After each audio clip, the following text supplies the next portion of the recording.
You really thought I'd stay married to a nobody? Ryan Carter's laugh cut across the ballroom as he ripped his wedding ring off and threw it at Claire's feet right there in front of 200 employees. Pick it up. That's the most expensive thing you'll ever own again. He wanted them to watch her break. He wanted his quiet little housewife humiliated so the whole company would remember she was nothing. But as Ryan stood there, smirking, savoring it, he had no idea of the one thing that would end him. The woman kneeling at his feet had bought this entire company that very morning. Before we go on, if you love stories about quiet people who get underestimated and then rise, take a second to subscribe and follow this one all the way to the end. And do me a favor, leave a comment telling me what city you're watching from so I can see just how far Claire's story travels tonight. Claire Bennett heard the words, and for one long second, the entire ballroom seemed to hold its breath around her. She was standing near the edge of the crowd, a glass of untouched sparkling water in her hand, wearing a simple navy dress that she had chosen precisely because it would let her disappear. That had always been her preference at these company events. Blend in. Let Ryan have the spotlight. Smile when people asked what she did and say, "Oh, I just run a little business from home," and watch their eyes slide right past her to the next conversation. For 7 years, she had made herself small so that her husband could feel large. And this was how he thanked her. Ryan. His name came out of her mouth so quietly that no one but the couple nearest her even turned. She wasn't sure she had meant to say it at all. He heard it anyway. He always had good ears for weakness. He looked over at her, and instead of the flicker of shame she half expected, half hoped for, she saw something worse. She saw relief, as if he'd been waiting a long time to be caught, and now that it was done, he could finally stop pretending. "Claire," he said loud enough now that the people around them went still. "I didn't want it to happen like this, but maybe it's better. Maybe everybody should just hear the truth." "The truth," Claire repeated. "Yeah." He set his own glass down on a passing tray without looking. "The truth is, we've been over for a long time. You know it. I know it. We've just been too comfortable to say it." Emily Parker stood beside him with her chin lifted and her cheeks pink, and she had the decency at least to look at the floor. She was young, maybe 28, with the kind of polished confidence that came from being told over and over that she was going places. Claire had met her twice before. Both times Emily had called her Mrs. Carter in a voice as sweet as syrup and looked at her the way a person looks at furniture. "How long?" Claire said. Ryan blinked. "What? How long have you been seeing her?" She was surprised by how steady her own voice was. Inside her chest, something was cracking slow and clean, like ice on a lake in spring. But her voice held. "Just tell me that one thing. How long?" He glanced at Emily. That glance told Claire everything before he even opened his mouth. 2 years, he said. Somebody in the crowd gasped. A man near the bar muttered, "Jesus, Ryan," under his breath. 2 years. Claire did the math without wanting to. 2 years meant it had started right after the trip they took to the coast for their 5th anniversary. The trip where Ryan had held her hand on the beach and told her she was the best decision he'd ever made. 2 years meant that every anniversary card since every "I love you," muttered into the dark, every ordinary Tuesday dinner had been a performance staged over the top of another woman. 2 years, she said. "Claire, come on." Ryan's tone shifted, sliding toward the reasonable, the long-suffering. It was a tone she knew well. It was the tone he used when he wanted to make her the unreasonable one. "Don't make a scene. Not here. These are my colleagues." "Your colleagues," she said. "Yes." "And what am I?" He hesitated, and in that hesitation she saw the shape of the last 7 years with a clarity that frightened her. "You're my wife," he said finally, but the words came out flat, like he was reading them off a form. "You're my wife, and we're going to handle this like adults, but I'm not going to stand here and pretend anymore. I've spent 7 years pretending, and I'm done." Claire looked around the room. She recognized so many of these faces. There was Dave Holloway from operations, who had once told her at a barbecue that Ryan didn't deserve a woman as kind as her, and who was now suddenly very interested in the ice in his drink. There was Sandra from accounting, whose wedding Claire had helped decorate 3 summers back, gluing 400 tiny paper flowers by hand because Sandra couldn't afford a florist. Sandra was watching her with her mouth slightly open and her hand pressed to her collarbone. They were all waiting to see what she would do, whether she would scream, whether she would cry, whether she would throw her water in Ryan's face and give them a story to tell for years. She thought about it. God help her, she thought about it. She thought about how good it would feel to let all 7 years of swallowed pride come roaring up her throat and out into that room. She thought about telling them exactly who she was. She thought about watching Ryan's smug face collapse. And then she thought, no, not here, not like this, not for their entertainment. All right, Claire said. Ryan frowned. All right what? All right, Ryan, we'll handle it like adults. She set her glass down on the nearest table, careful, deliberate. I'll be at the house. Come get your things whenever you want. I won't fight you for anything. For a second he looked almost disappointed, and Claire understood why. He had wanted the scene. He had wanted her to be hysterical so that later, when he told the story to Emily, to his mother, to whoever would listen, he could shake his head and say, "You should have seen her. She completely lost it. That's the kind of thing I've been dealing with for years." She was not going to give him that story. "That's it," he said. "That's all you've got to say." "That's all I've got to say to you," Claire answered, and she turned and she walked out of that ballroom with her back straight and her steps even, and she did not run, and she did not stumble, and she did not let one single tear fall until the elevator doors closed and she was completely, blessedly alone. Only then did she put her hand over her mouth, and only then did her knees threaten to give, and only then, in the humming quiet of a descending elevator, did Claire Bennett let herself feel the full weight of what her husband had just done to her in front of the world. But even as she stood there, shaking, one part of her mind was already awake and cold and clear, and that part of her was doing arithmetic of an entirely different kind. Because Ryan Carter, in all his triumph, in all his cruelty, had made one enormous mistake. He had no idea who he had just thrown away. 7 years earlier, before there was a Ryan, before there was a Vertex Dynamics, before there was any of it, there had been a girl named Claire in a rented apartment with a folding table for a desk and a laptop held together with a strip of electrical tape. She had grown up outside of Cleveland, the daughter of a nurse who worked double shifts, and a father who left when Claire was 9 and sent a birthday card exactly twice after that. Her mother, Diane, had raised her on the belief that a woman never ever let herself depend on a man for her survival. "Love who you want," Diane used to say, wiping down the kitchen counter at 11 at night after a 12-hour shift. "But keep your own money, keep your own name, and keep something in this world that's yours alone. You hear me, Claire? Something that's yours." Claire heard her. She had watched her mother come home from the hospital with her feet swollen and her spirit worn thin, watched her care for dying patients and grieving families and get paid barely enough to keep the lights on.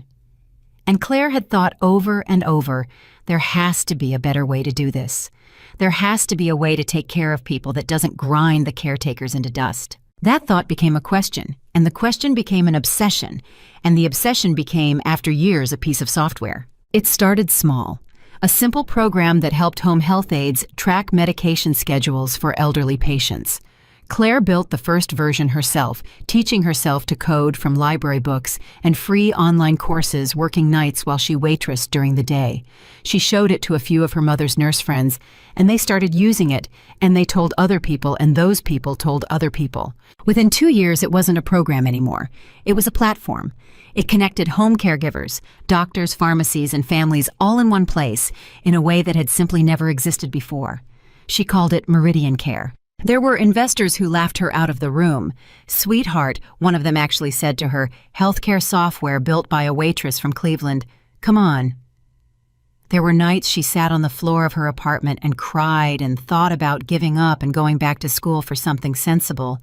There were credit cards maxed to their limits, and a car repossessed, and a Thanksgiving where she ate cereal for dinner because there was nothing else in the cupboard. But she didn't quit. Her mother hadn't raised a quitter. And then, 7 years before the night in the ballroom, everything changed. A major hospital network signed on. Then another. Then a wave of them all at once, because it turned out that a piece of software built by a woman who had actually watched a nurse break down at her own kitchen table understood the real problem in a way no boardroom ever had. By the time Claire met Ryan Meridian, Claire was worth more money than her mother had earned in her entire life 1,000 times over. But nobody knew that, because Claire had done something almost no one in her position would have done. She had disappeared herself from it. She had structured the company through a holding firm, Evercrest Holdings, with layers of quiet ownership that kept her name out of every public document. She had hired a brilliant, discreet CEO named Marion Webb to be the public face, and she had stepped back into the shadows, a majority owner nobody could name, worth hundreds of millions of dollars, living deliberately stubbornly like a woman who ran a small business from home. People asked her later why. Why hide it? Why not enjoy it? The truth was simpler and sadder than any of them guessed. Claire had watched her mother be loved for the wrong reasons and used by the wrong people her whole life. And Claire had promised herself one thing, the deepest promise she had ever made. When she finally let someone in, when she finally let herself love a man, she was going to know with absolute certainty that he loved her.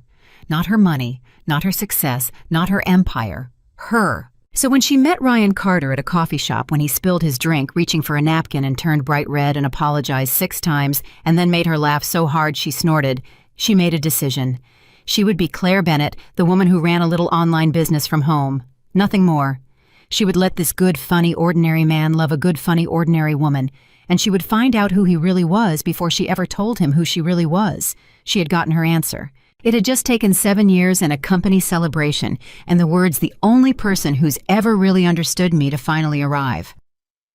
The house was quiet when she got home. It was a nice house, a good house in a good neighborhood in the hills west of Austin. Ryan had picked it. Claire had paid for it, quietly routing the money through a mortgage she made larger payments on than either of them ever discussed, letting Ryan believe his executive salary was carrying them. She had let him believe a lot of things. She sat down at the kitchen island, and she called the one person on earth who knew the whole truth. "Marion," she said when the line picked up, "it's me." Marion Webb had run Meridian Care for 6 years and knew Claire better than anyone alive except Claire's mother, who had passed 2 years before. Marion was in her 60s, sharp as a tack, and did not waste words. "You sound strange," Marion said. "What happened?" "Ryan's leaving me, for a woman at his company. He announced it tonight at their party in front of everyone." There was a silence on the line. Then Marion said in a voice gone very cold, "That son of a bitch." "Yeah." "Claire, are you all right? Do you want me to come over? I can be there in 20 minutes. Claire closed her eyes. Marion would come. Marion would sit with her all night and make her tea and let her cry, and never once say "I told you so," even though Marion had in fact told her so gently years ago that Ryan had a hungry look about him that Claire didn't want to see. "No," Claire said. "I'm all right, or I will be. Marion, I need to ask you something, and I need you to think before you answer." "Go on." Claire opened her eyes and looked out at the dark hills, and she felt that cold, clear part of her mind take the wheel again. "The company Ryan works for, Vertex Dynamics, how healthy is it really, financially?" There was a pause. She could almost hear Marion frowning. "Why?" Marion said slowly. "Just tell me. You know that world. You know their numbers. If someone wanted to buy Vertex Dynamics, could they?" "Claire," Marion's voice had gone careful. "What are you thinking?" "I asked if it could be done." Another pause. "It could be done. They've grown fast, faster than their fundamentals really support. They've been looking for capital. There's been talk for months that they're overextended and that the founders would sell to the right buyer at the right price. It would take a lot of money. But yes, it could be done." A beat. "By someone like you mean?" "By Evercrest," Claire said, quietly. "The way we do everything." Marion exhaled. "Claire, I have known you a long time, and in all that time you have never once used this company to hurt anybody. That's part of why I love working for you. So before you go 1 inch further down this road, I have to ask you the hard question. Is this revenge?" Claire sat with that. It was the right question. It was exactly the question her mother would have asked, and Claire owed it and Marion an honest answer. "I don't know yet," she said. "I really don't. Part of me wants to burn his whole world down, Marion. I'm not going to lie to you. Part of me wants to watch his face when he realizes." She took a slow breath. "But I keep hearing my mom's voice, And she would tell me that revenge is just letting the person who hurt you keep steering your life. She'd tell me to build something instead of breaking something. She would, Marion agreed softly. She was a wise woman. So here's what I think I actually want. Claire's voice grew steadier as she spoke as the idea took its true shape. I don't want to destroy Ryan. I want to know the truth about the place he built his whole identity on. I want to know if it's as clean as he pretends it is. Because I have a feeling, Marion. I have a feeling that a man who could do what he did to me tonight in front of everyone without blinking is not a man who plays fair when nobody's watching either. You want an audit? I want a full audit, Claire said. Of everything. If Vertex Dynamics is a good company that just happens to employ my garbage of a husband, then I'll be a fair owner and I'll leave him be, and I'll never even tell him it's me. But if it's rotten Marion, if people are being hurt in that building the way I was hurt tonight. She stopped. Then I'm going to do something about it. Not for revenge, because it's the right thing to do and because for once in my life I'll have the power to do it. The line was quiet for a long moment. You know, Marion said at last, your mother would be proud of you tonight, not for buying anything, for how you're thinking about it. Claire's eyes stung. Don't. I'm barely holding it together as it is. All right. Then let me say the practical thing instead. Marion's tone shifted into the crisp, competent register that had made her worth every penny. If we're going to do this, we do it clean, and we do it invisible. Ryan cannot know. No one at Vertex can know. We move through the holding structure, we use the outside firms, and Claire Bennett stays exactly who she's been for 7 years, a quiet woman with a little business. Right up until she isn't, Claire said. Right up until she isn't, Marion agreed. And for the first time that whole terrible night, Claire almost smiled. Ryan came for his things 2 days later. He came in the middle of the afternoon and he brought Emily with him, which told Claire more about the kind of man she had married than any speech ever could. He didn't even have the decency to collect the wreckage of his marriage alone. Emily waited in the car at first. Claire could see her through the front window, sitting in the passenger seat of Ryan's leased BMW, scrolling on her phone. And something about the sheer casualness of it, the way this woman could sit in the driveway of the home Claire had built and simply scroll, made Claire's hands curl into fists at her sides. But she opened the door calm. Ryan. Claire. He stepped past her into the house he had lived in for years, like a man visiting a hotel he was about to check out of. He looked around. You reorganized. I moved your recliner into the garage. Figured you'd want it. He had the grace at least to look faintly ashamed for half a second before the expression passed. Look, I want to make this easy. You've made it very clear you want it easy, Claire said. You made that clear in front of 200 people. He sighed one of his long put-upon sighs. Are you going to be like this? Like what? Bitter. Claire looked at this man. She had loved him. That was the thing she kept coming back to in the 2 long sleepless nights since the party. She had genuinely, completely loved him. She had loved the way he sang badly in the shower, and the way he always ordered dessert for the table, and then ate all of it himself, and the way he used to look at her years ago, like she was the answer to a question he'd been asking his whole life. That man was gone. Maybe he had never fully existed, and the man standing in her kitchen now was calling her bitter for the crime of being hurt. I'm not bitter, Ryan, she said quietly. I'm just done being small so you can feel big, that's all. Get your things. Something crossed his face at that. He didn't like it. He had liked her better when she made herself small.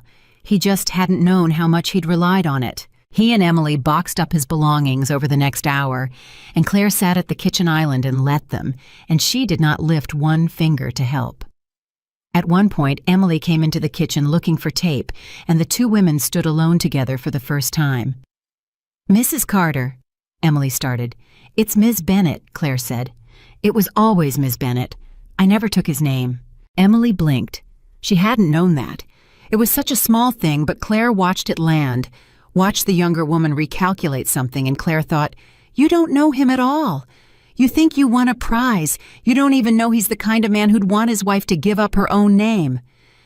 I just wanted to say, Emily went on, gathering herself, that I'm not a bad person. This isn't like a thing I planned. It just happened. Feelings just happen. Claire looked at her for a long moment. How old are you, Emily? 28. 28. Claire nodded slowly. You know, when I was 28, I was so broke, I ate cereal for Thanksgiving dinner. And I built something anyway. So let me give you one piece of advice, and then I'll never say another word to you as long as I live. She leaned forward slightly. A man who will cheat on his wife for 2 years and then humiliate her in front of a room full of people is not a man who found something real with you. He's a man who does whatever feels good and calls it fate afterward. Feelings just happen, you said. Remember you said that. Because someday his feelings are going to just happen to somebody who isn't you. And when they do, you're going to remember standing in this kitchen. Emily's face went pale. She grabbed the tape and walked out without another word. Ryan left an hour later. At the door boxes loaded Emily already back in the car. He turned around one final time, and Claire could see that some part of him wanted a scene, even now wanted one last confirmation that she was devastated that he had mattered, that leaving her had cost her something enormous. Take care of yourself, Claire, he said in a voice dripping with a pity she had never asked for. I mean it.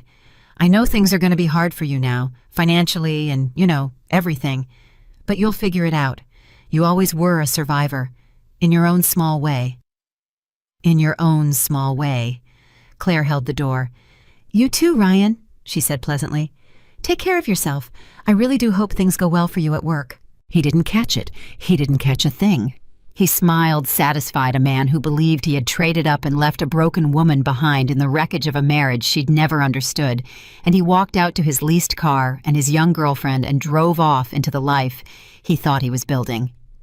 Claire watched the taillights until they turned the corner. Then she went inside, sat down at her folding table in the spare room, the same beat-up folding table from the Cleveland apartment that she had kept all these years because it reminded her who she was, and she opened her laptop and she called Marion. He's gone, she said. How do you feel? Claire considered it honestly. Lighter than I expected, and angrier than I want to admit. She paused. Where are we on Vertex? That, said Marion, is why I've been trying to reach you all afternoon. The founders bit. They bit hard. Claire, they're desperate. They want to close fast and quiet. If you want this company, you can own Vertex Dynamics free and clear by the end of the month. Claire closed her eyes. Somewhere across the city, Ryan Carter was unpacking boxes in a new apartment with a woman half his understanding telling her no doubt some story about his sad, small, defeated ex-wife who ran a little business from home. He had no idea. He had no idea that the folding table, the cereal, the woman he'd pitied on the way out the door, added up to something he could not even conceive of. He had no idea that in 3 weeks his boss's boss, the invisible owner of everything he thought he'd earned, was going to be Claire. Do it, she said. You're sure? Claire opened her eyes and looked at the folding table, and she heard her mother's voice clear as anything. Keep something in this world that's yours alone. I've never been more sure of anything, Claire said. Buy it, Marion. Buy the whole thing. And then let's find out what's really going on inside that building. The papers came through 11 days later. Marion drove them over herself, a thick sheaf in a plain manila folder, and she sat across from Claire at the kitchen island while Claire read every page. Not because she didn't trust the lawyers, because her mother had taught her to read every page of anything with her name on it out loud if she had to, and Claire had never once broken that rule. When she reached the last page, she picked up the pen. She thought about the ballroom. She thought about 2 years. She thought about in your own small way. And then she thought about something else, something that surprised her. She thought about all those people in that ballroom who had looked at her with pity in their eyes. Sandra with her hand at her collarbone. Dave staring into his drink. Every one of them a person who now worked, though they didn't know it for her. Every one of them a person whose livelihood, whose fairness, whose future was about to become her responsibility. That sobered her. That mattered more suddenly than Ryan did. You've gone quiet, Marion observed. I'm just realizing something, Claire said. This isn't really about him. Is it? It never was, Marion said gently. Not for you. You're not built that way. It took you 5 minutes to stop thinking about revenge and start thinking about that audit. That's who you are, Claire. That's who you've always been. Claire signed her name. Claire Bennett, in the same plain, careful handwriting she'd used to sign the first Meridian Care contract at a folding table a decade before. And just like that, without a single soul at Vertex Dynamics knowing it, without Ryan Carter having the faintest idea, the company he had built his whole strutting identity upon belonged entirely and privately to the wife he had thrown away in front of the world. "It's done," Marion said, gathering the papers back into the folder. "You own it, now. About that audit." "Full and quiet," Claire said. "I want to know everything, Marion. How the money moves, how people get promoted, how complaints get handled or don't. I want to know if that company treats its people the way its golden boy executive treats his wife." She met Marion's eyes. "And I have a feeling we're not going to like what we find." "Because of Ryan." "Because of Ryan," Claire agreed. "A man doesn't learn to be cruel in public. He practices it in private first, where nobody's keeping score. I lived with that man for 7 years, Marion. If Vertex Dynamics let him rise to the top and cheered him on the whole way, then Vertex Dynamics has a lot more wrong with it than one bad marriage." Marion nodded slowly. "I'll have a team in there within the week, outside firm, no connection to Evercrest that anyone could trace. They'll just look like routine post-acquisition due diligence. Standard stuff. Nobody will blink." "Good. And Claire." Marion stood folder under her arm and looked down at the woman who had built an empire from a folding table and a broken heart and a mother's stubborn wisdom. "Whatever they find in there, whatever it turns out he's been part of, you remember what you told me? You're not doing this to destroy him. You're doing this because it's right." Claire looked out at the dark hills where somewhere her soon-to-be ex-husband was sleeping soundly, dreaming of the future he thought was his. "I remember," she said, but even as she said it, she wondered if it would stay true, because she didn't yet know what the audit would find. She didn't yet know about the buried complaints or the quiet resignations or the pattern of promotions that made no sense on paper. She didn't yet know how deep the rot ran, or how many of Ryan's own family had their fingers in it, or how many good people had been quietly pushed out of that building for the crime of speaking up. She only knew what she had learned in a ballroom holding a glass of water, watching the man she loved introduce another woman as the only person who ever understood him. She knew that the people who feel safest being cruel are the people who have never once been held accountable. And she knew, signing her name at a folding table, that their long, comfortable era of never being held accountable had just very quietly come to an end. Ryan Carter woke the next morning in his new apartment and stretched and felt for the first time in years completely free. He made his coffee. He kissed Emily on the top of her head. He drove to Vertex Dynamics, whistling, walked past the security desk with a nod, rode the elevator to the executive floor, and settled into his corner office with its wide windows and its view of the city he was sure he had conquered. There was an email waiting in his inbox, company-wide, from the CEO. The subject line read, "Regarding our new ownership, all staff meeting to be scheduled." Ryan read it and smiled. New ownership. Some faceless investor, no doubt. Somebody with deep pockets who'd want to meet the top performers, shake a few hands, learn who the real players were. Ryan leaned back in his chair and laced his fingers behind his head and thought, this could be good for me. New owner always wants to know who the winners are, and I am a winner. He had absolutely no idea. He didn't know that 3 floors down an audit team was already quietly requesting records. He didn't know that every promotion he'd ever handed to Emily, every complaint he'd ever helped make disappear, every favor his brother-in-law in HR had ever done him was about to be laid out in a clean, documented row. He didn't know that the faceless investor had a face he'd kissed goodnight for 7 years. He didn't know that the woman he'd called small, the woman he'd pitied on his way out the door, the woman who ran a little business from home now owned the chair he was sitting in the office. He was smiling in, and the entire glittering world he had built his whole identity upon. He knew none of it, but he was going to. Very, very soon, in a room full of the exact same people who had watched him humiliate her, Ryan Carter was going to learn precisely who his wife had always been. And Claire Bennett, the woman everyone had underestimated, was ready. The audit team moved into Vertex Dynamics on a Monday, and by Wednesday, Marion Webb was sitting at Claire's kitchen island with a look on her face that Claire had never seen before. "It's worse than we thought," Marion said, "considerably worse."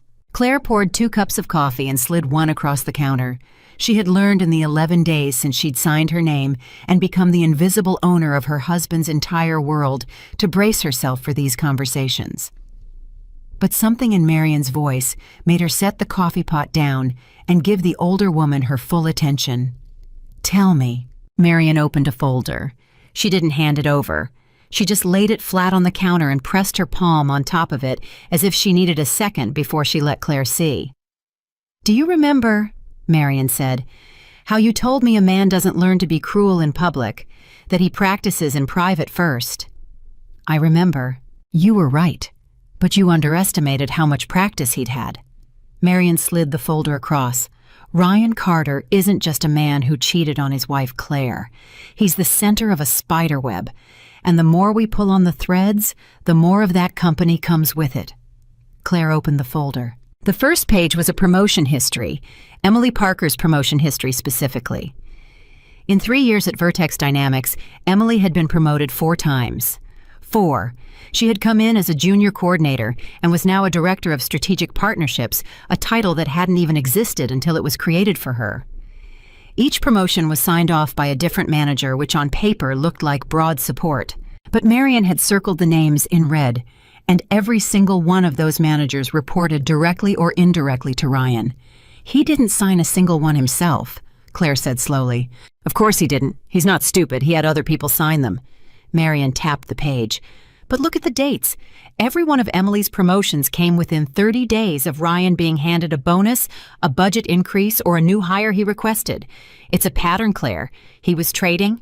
He'd deliver something for a manager, and 30 days later, that same manager would find a reason to bump Emily up a level."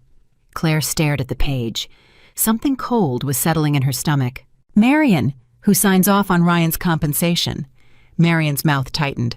"Turn to page 4. Claire turned to page 4, and there it was, the name at the top of Vertex Dynamics' HR Compensation Committee, a name she recognized, a name she had heard at Thanksgiving dinners and 4th of July barbecues for 7 long years. Gary Ellison, Ryan's brother-in-law, married to Ryan's older sister, Patricia. "His brother-in-law approves his pay," Claire said. "His brother-in-law approves his pay," Marion confirmed. "And it doesn't stop there. Ryan's cousin Dennis Carter runs procurement, which means Ryan's cousin decides which vendors the company buys from. And guess which vendor Vertex started using 2 years ago for all its consulting contracts?" Marion didn't wait for an answer.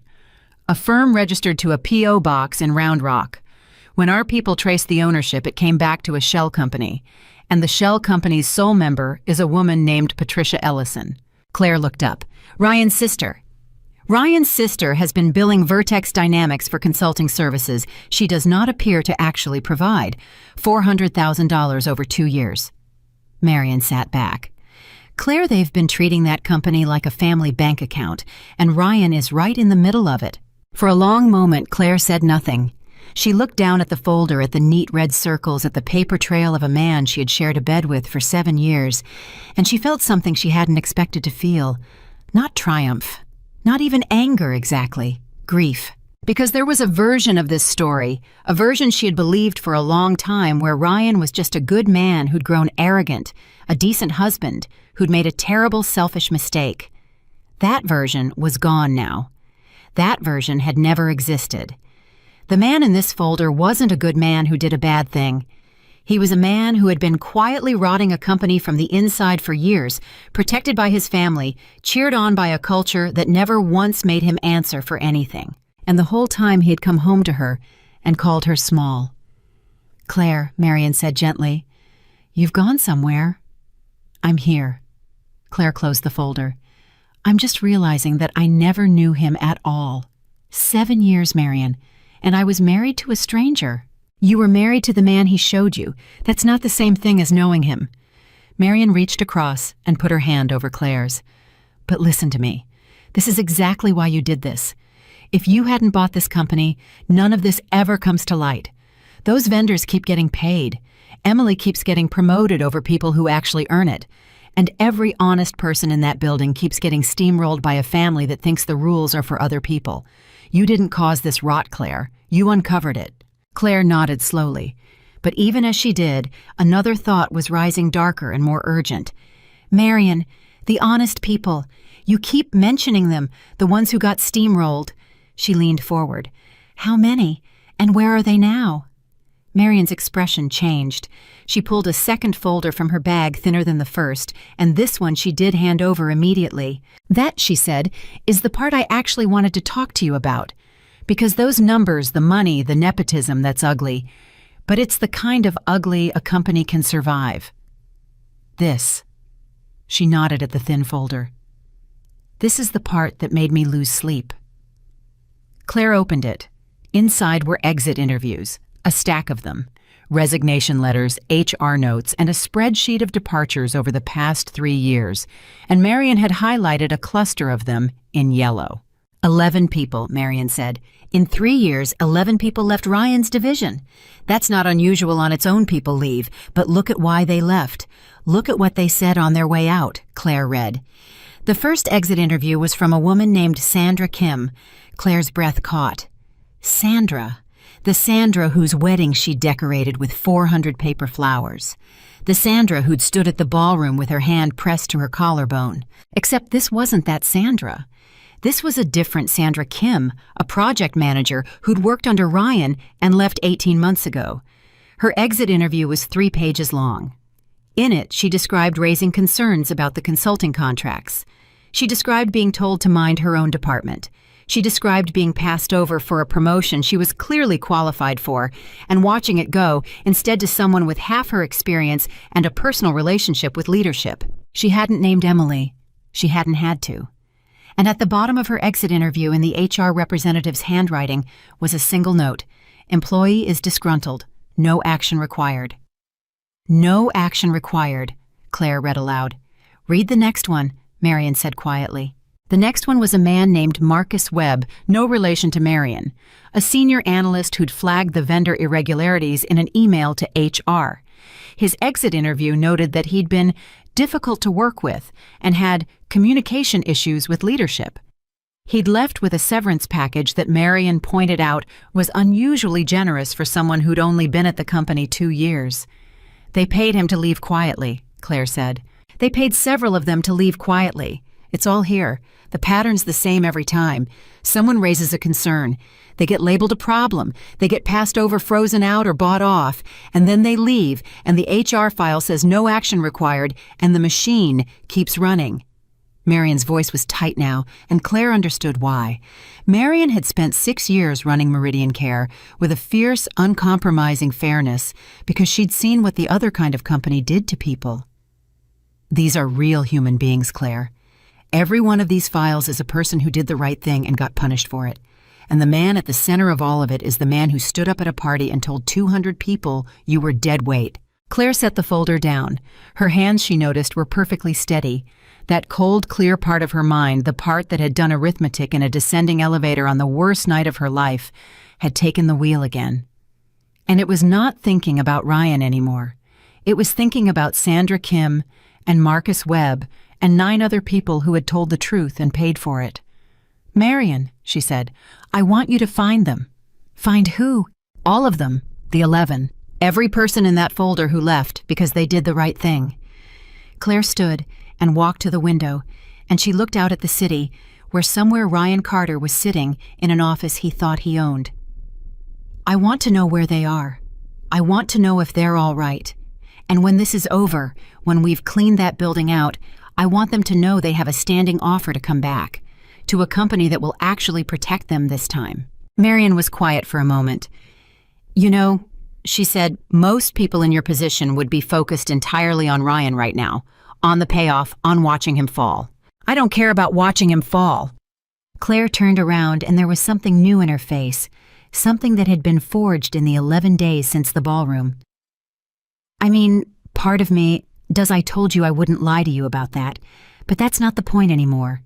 The point is that 11 good people got hurt so that one bad man could keep feeling powerful. And I have the power to make that mean something now. That's what I want to do with it. Not revenge, repair. Marion looked at her for a long moment, and then she did something she almost never did. She smiled all the way. Your mother, she said, would not be able to stand up straight. She'd be so proud. Claire had to look away at that. Even now, 2 years after Diane Bennett had passed, the mention of her mother could still open a door in Claire's chest that she wasn't always ready to walk through. "Let's get to work," she said. Over the next 2 weeks, the audit deepened, and so did the picture. Every day brought Marion to the kitchen island with another piece, and every day the shape of it got clearer and uglier. It turned out the consulting shell company wasn't the only one. There were 2 others, both tracing back through layers of paperwork to members of Ryan's extended family. It turned out that Emily Parker's Strategic Partnerships division had a budget of $1.2 million, and as far as the auditors could determine, had not closed a single actual partnership in 18 months. It turned out that when a young employee named Tomas Rivera had filed a formal complaint about being asked to falsify a quarterly report, the complaint had been received logged and then quietly deleted from the system by someone with administrator access. That someone the audit trail eventually showed was Gary Ellison, Ryan's brother-in-law, the head of the compensation committee. He deleted a whistleblower complaint, Claire said when Marion brought her that particular piece. That's not just unethical, that's illegal. That's a federal matter potentially, Marion agreed, depending on what the report was for and who it was going to. We're not there yet, but Claire, I have to tell you something and you're not going to like it. When have I ever liked anything you've told me in the last month? Marion almost smiled, but not quite. The auditors want to interview Ryan directly, as part of standard post-acquisition review. Every executive at his level is being interviewed. If we exempt him, it looks strange. It draws attention to exactly the thing we don't want attention on yet. Claire understood immediately. So Ryan sits down for an interview with a team that already knows everything. With a team that already knows everything. And here's the part you won't like. He's going to lie. We know he's going to lie because lying is the only move he has left. And when he lies on the record to auditors conducting a formal review of a company he's a senior executive of, that's no longer just a family embezzlement scheme, Claire. That's obstruction. That's fraud. He is going to walk into that room and he is going to hang himself, and there's nothing you can do to stop him except cancel an interview that everyone else in the building is doing. Claire sat with that. Here it was. The thing Marion had warned her about at the very beginning on the phone on the worst night of her life. Is this revenge? Because there was a version of the next few weeks where Claire simply let events unfold. She didn't have to do anything. She didn't have to lift a finger. She could just let Ryan walk into that room and lie, and the consequences would take care of themselves. Clean hands. She would never even have to be in the room. And that, she realized, was the temptation. Not screaming at him, not humiliating him. The temptation was to pretend she was above it all while quietly holding the door open to the trap. "No," she said. Marion blinked.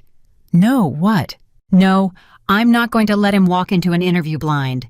That's a trap, Marion, and I don't care that he'd deserve it. It's a trap, and I'd know I set it, and my mother didn't raise me to be the kind of person who sets traps for people and then tells herself she had clean hands. Claire, here's what we're going to do instead." Claire's voice was firm now, decided. "Before any interview happens, before we go one step further, I'm going to tell Ryan the truth. All of it. That I own the company, that we know about the shell companies, the deleted complaint, all of it. And I'm going to give him one chance. Not to save his marriage that's over, and not even to save his job. But one chance to come clean, to cooperate, to make it right voluntarily before this becomes something the lawyers and maybe the government take out of everyone's hands." Marion stared at her. "You want to warn him." "I want to give him a choice," Claire corrected. "The same choice I gave myself in that elevator. He can keep steering his life with lies and let it drive him straight off a cliff. Or he can stop and take responsibility and salvage something of who he could still be." She paused. "He probably won't take it. I know that.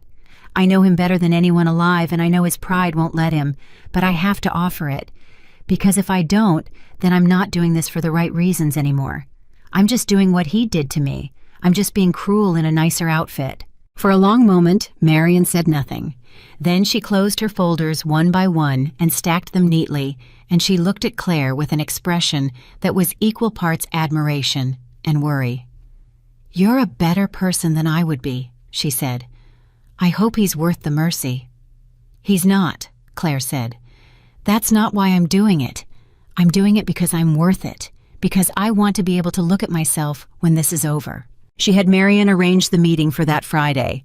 Neutral ground, a private conference room, and a downtown office building that had nothing to do with either of them. Claire didn't tell Ryan what it was about. She simply had a message sent through channels he'd assume were legitimate, requesting a meeting with a representative of the new ownership. Ryan, of course, was thrilled. She heard about it secondhand from Marion, who heard it from the audit team who overheard it in the executive break room. Ryan had been telling everyone who'd listen that the new owner wanted to meet with him personally, that it was a sign, that he was being singled out as a top performer, someone the new regime wanted to build around. He'd bought a new suit for it. He'd told Emily it was probably going to mean a bigger title, maybe a seat at the leadership table. "He thinks he's being promoted," Marion reported, and Claire heard the dark irony in her voice. "He walks into that room Friday, thinking he's about to be crowned. Claire, are you absolutely sure about this?" Claire was standing in her spare room at her folding table, the way she always was when she needed to feel steady. She ran her hand along its scarred edge. "I'm sure," she said. But that night she barely slept, because in less than 48 hours, she was going to sit across a table from the man who'd humiliated her in front of the world, and she was going to watch his face when he realized the woman he'd called small had owned him all along, and she didn't know honestly which version of herself was going to show up in that room. The one who wanted to give him a fair chance, or the one who in the smallest, most human corner of her heart wanted to watch him understand finally exactly what he had thrown away. Friday came. Claire arrived early. She sat at the far end of the conference table alone, a single folder in front of her, and she waited. She'd chosen not to bring Marion or the lawyers into the room, though they were all just down the hall. This part she'd decided she needed to do herself, face to face, the way it should have been done in that ballroom if Ryan had been any kind of man at all. At 10 o'clock exactly, the door opened and Ryan walked in. He was indeed wearing a new suit. He'd gotten a haircut. He walked in with the loose, confident swagger of a man who believed he was walking toward the best day of his career, and he was already smiling, already extending his hand toward the executive he expected to find. And then he saw who was sitting at the table. Claire watched it happen. She watched his stride falter. She watched the smile freeze on his face and then slowly, slowly begin to crack. She watched his outstretched hand hang in the air for 1 second, 2 seconds, 3, before it dropped back to his side. "Claire." His voice came out wrong, pitched too high. "What are you? Is this some kind of joke? Where's the person I'm supposed to be meeting?" "Sit down, Ryan." "No, there's been a mistake. I have a meeting with the new ownership. I was told, you're in the right room." Claire kept her voice level calm, the same voice she'd used in the ballroom when she told him she wouldn't fight him for anything. "Sit down, please." Something in her tone got through to him. He didn't sit, not yet, but he stopped moving. His eyes went to the folder in front of her, then back to her face. And Claire could see him trying to make it make sense, trying to fit the woman he'd thrown away into a downtown conference room he'd been invited to by the new owner of Vertex Dynamics, and coming up with nothing because the truth was too large for him to even reach for. "I don't understand," he said finally. "Why are you here?" Claire folded her hands on top of the folder. "Because I need to tell you something," she said, "and I wanted to tell you myself before you heard it any other way. Ryan, the new owner of Vertex Dynamics isn't some investor you've never met." She looked at him steadily. "It's me. I bought the company. I've owned it since before our divorce was even final." The silence that followed was total. Ryan stood absolutely still. His face had gone a strange grayish color, and for a moment Claire genuinely wondered if he was going to be sick. His mouth opened, closed, opened again. He laughed. But it was a terrible laugh, thin and disbelieving. "That's not possible. You, Claire, you run a business out of the spare bedroom. You sell what is it you even sell? You don't have the kind of money it takes to—" He stopped. "This is a trick. Somebody put you up to this. Is this Marion? Did your little friend Marion cook this up to mess with me?" "Sit down, Ryan," Claire said, "and I'll explain everything. But I need you to understand that I am not lying to you, and this is not a joke, and every second you spend standing there in denial is a second we don't have. Because there are things I need to tell you, and choices you're going to need to make, and not much time to make them." Slowly, like a man in a dream, Ryan pulled out a chair and sat. "The business I run out of the spare bedroom," Claire began, "is real. It just isn't little. Its name is Evercrest Holdings. And before Evercrest, there was a company called Meridian Care. I built it, Ryan. Before I ever met you, I built it from nothing, from a folding table and a laptop held together with tape. And by the time you spilled your coffee reaching for a napkin in that cafe, it was already worth more money than you will make in 10 lifetimes." She watched every word land. She watched 7 years of assumptions collapse behind his eyes. "You're lying," he whispered. But he didn't believe it. She could see that he didn't believe it. "I'm not. And here's the part that matters." Claire opened the folder. "When you introduced Emily to a room full of people as the only person who ever understood you, when you called me dead weight, when you threw your ring at my feet, I had a choice to make. And I'll be honest with you. Ryan, part of me wanted to destroy you. I won't pretend that part didn't exist, but I decided to do something different. I decided to buy this company and find out whether it was the good, clean company you always told me it was. Whether you were the good, clean man you always told me you were." Ryan's eyes dropped to the folder.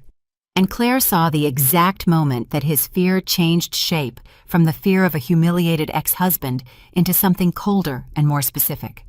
The fear of a man who knows what's in a folder. "What is that?" he said. "You know what it is." Claire didn't open it further. She didn't need to. "The shell companies, Ryan, Patricia's consulting firm that doesn't do any consulting, Dennis in procurement steering contracts to your family, Gary approving your compensation while you fed Emily 4 promotions in 3 years through managers who owed you favors." She paused. "And the complaint Gary deleted. Tomas Rivera, the one about the falsified quarterly report. We have all of it, every thread, and it all comes back to you sitting in the middle of the web." The color that had drained from Ryan's face now came flooding back, dark and furious. And Claire saw with a kind of weary recognition that his instinct, even now, even cornered, even caught, was not remorse. It was rage. "You went digging," he said, and his voice had dropped low and ugly. "You bought my company just to go digging through my life so you could what? Ruin me, because you're bitter, because you couldn't keep a man. Ryan, no."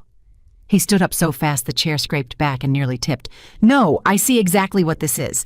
This is a woman scorned going after the man who left her, dressing it up as some kind of ethics investigation. You want to talk about the family contracts? Everybody does that. That's how business works. You think Vertex is the only company where the founder's brother-in-law gets a consulting fee? Grow up, Claire.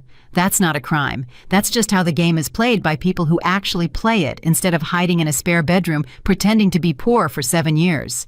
Claire let him finish. She let the words hang in the air. And then very quietly she said the thing she had come to say. "I'm not here to ruin you, Ryan.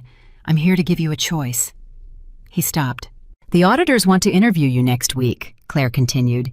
"Every executive at your level is being interviewed. If you walk into that room and you lie, and we both know that lying is your first instinct, then this stops being something I can help you with. Deleting a whistleblower complaint is potentially a federal matter. Lying to auditors during a formal review is obstruction. Once it's in the lawyer's hands, once it's possibly in the government's hands, it's out of mine. Nobody can protect you from it, and honestly, nobody should." "So what are you saying?" he said, and for the first time there was something small and frightened underneath the anger. "I'm saying you have one chance, and I'm giving it to you before that interview on purpose, so it's a real chance. Come clean, voluntarily. Go to the auditors, tell them everything, cooperate fully, name the contracts, name the deleted complaint, take responsibility for your part. If you do that, you won't keep your job. I won't lie to you about that. That's gone no matter what. But you'll be a man who came forward, instead of a man who got caught covering it up. And that difference, Ryan, is the difference between a mess you can walk away from and a mess that follows you the rest of your life." She closed the folder. "That's the choice. Come clean and take the hit standing up, or lie and let it become something none of us can stop. I'm not doing this to hurt you. I could have just let you walk into that interview blind. I didn't. That's the mercy. Take it." For a long, long moment, Ryan Carter stared at his ex-wife across the conference table. And Claire, watching him, felt an old, doomed hope flicker in her chest despite everything. Because there was still somewhere in there the man who'd made her snort with laughter in a cafe. There was still maybe a version of him who could hear this and understand it and choose to be better. She watched him. She waited. And then Ryan's jaw tightened and his eyes went cold, and she watched that last flickering hope go out like a candle in a draft. "You know what your problem is, Claire," he said, standing, buttoning his new jacket with hands that only shook a little. "You always thought you were smarter than everyone else, even when you were playing dumb, especially when you were playing dumb. 7 years you sat in my house and let me think I was taking care of you, and you were laughing at me the whole time. Weren't you sitting there a millionaire, letting me pay the mortgage, letting me feel like a man?" His lip curled. "So don't sit there and pretend this is mercy. This is you finally getting to look down on me the way you've been looking down on me in secret for years." "That's not true," Claire said quietly. "I never looked down on you. I loved you. That was the whole tragedy of it, Ryan.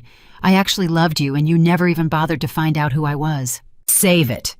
He turned toward the door. Then he stopped, one hand on the handle, and looked back at her, and his face was full of a contempt so complete it took her breath away. "I'll do your interview, and I'll tell them the truth that this company runs the way every company runs, and that the only reason any of this is happening is that my bitter ex-wife bought the place to settle a score. Let's see who they believe, the executive who built this division, or the housewife who lied about who she was for 7 years. He pulled the door open. "You want a war, Claire? You've got one, and you're about to find out that being rich isn't the same thing as being right." He walked out. The door swung shut behind him. And Claire Bennett sat alone in the conference room, her hand resting on the folder, and she closed her eyes and let out a long, slow breath. She had offered him the door. She had held it open with both hands, and he had looked at it and looked at her and chosen war. Down the hall, Marion was waiting with the lawyers. In a week, Ryan would sit down with the auditors, and he would lie exactly as he'd promised, and every lie would be recorded, and the trap he'd accused her of setting would be one he walked into entirely on his own, with his eyes open, because his pride would not let him do anything else. Claire opened her eyes. "All right," she said softly to the empty room, to her mother, to herself. "All right, then we do it the hard way." She gathered the folder and she stood and she walked out to tell Marion that the mercy had been refused, and that the man who'd thrown his ring at her feet had just declared war on the woman who owned the ground he was standing on. He still didn't understand. Even now, even after everything she'd told him, some part of Ryan Carter still believed he was going to win. He still believed the room full of people who'd watched him humiliate her would side with him. He still believed that his name, his division, his swagger would carry the day against documented fraud and a woman who had built an empire from a folding table. He was about to learn how wrong he was in a room full of every single person who had ever watched him call her small. The war started as Ryan had promised in the interview room. He sat down with the auditors that following Wednesday in his new suit with his rehearsed confidence, and he did exactly what he'd sworn he would do. He lied. He lied about the consulting contracts, calling them standard vendor relationships. He lied about Emily's promotions, describing them as merit-based and unanimously supported. And when the lead auditor, a soft-spoken woman named Diane Okafor, slid a printout across the table and asked him to explain a deleted complaint filed by an employee named Tomas Rivera Ryan, looked her in the eye and said he had no knowledge of any such complaint. What Ryan didn't know was that the audit team already had the server logs. They already knew the complaint had existed and when, and that it had been deleted by an administrator account belonging to Gary Ellison. They weren't asking Ryan because they needed the answer.